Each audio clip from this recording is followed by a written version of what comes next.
এই ভেটের নিচে যে একটি দাঁড়া রয়েছে, এই দাঁড়াটি অত্যন্ত সুস্বাদু। এই বাচ্চারা বলতেছে এই দাঁড়াগুলো দিয়ে আমরা কি তরকারি খাবে। কি দিয়ে তরকারি রান্না করো? শুটকি দিয়ে ভালো লাগে? শুটকি মাছ দিয়ে খাওয়া যায় না? মাছ দিয়েও খাওয়া যায়? তোমরা অনেক ডাঁটা তুলেছ, হ্যাঁ? এগুলো শাপলা ফুলের দ্বারা। এই শাপলা ফুলের দ্বারাগুলো এই যে বিল দেখতে পাচ্ছেন, এই বিল থেকে তুলে আটাতে এনে তারা বাছাই করছে।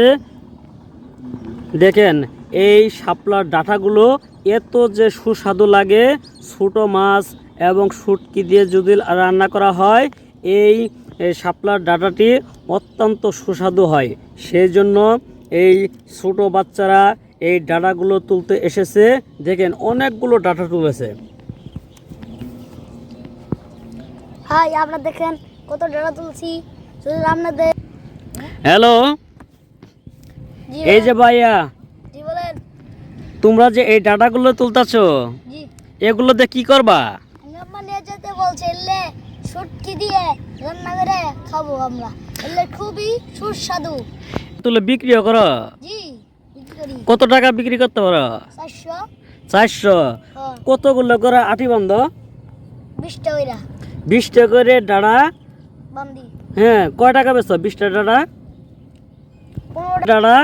15 টাকা। দেখেন এই ডাঁটাগুলো অনেক বাজারে ওঠা হয়। এই বাচ্চাটি বলতেছে এই ডাঁটাগুলো তিনি এই যে বিলগুলো রয়েছে, এই বিলগুলো থেকে তুলে সে 20 টাকা করে ডাঁটা তার বেঁধে সে বাজারে বিক্রি করে 15 টাকা তার হিসেবে সে অনেক টাকা বিক্রি করেছে। এই শাপলা ফুলের যে দাঁড়াগুলো রয়েছে, এই ডাঁটা আসলে অত্যন্ত সুস্বাদুর কারণে অনেক মানুষ এই বাচ্চাদের কাছ থেকে এই ডাঁটাগুলো কিনে নেয় এবং তারা মজা করে শুটকি মাছ এবং ছোটো মাছ দিয়ে তারা রান্না করে খায়। যারা এই শাপলা ফুলের ডাঁটা খাননি, তারা একদিন হলেও আপনাদের যে গ্রাম অঞ্চলে বাজার রয়েছে, এই বাজারগুলো দেখতে পান, আপনারা সেখান থেকে কিনে নেবেন। আর যদি বাজারে আপনারা কোনো দিন না দেখে থাকেন, তাহলে আপনাদের বাড়ির আশেপাশে যে বিল রয়েছে, নদী রয়েছে, এখানে আপনারা দেখতে পারবেন এই ডাঁটাগুলো। সেখানে নেমে আপনারা এই ডাঁটাগুলো তুলে আপনারা খেতে পারেন। এই ডাঁটা যে সুস্বাদু আপনারা পরীক্ষা করতে পারেন।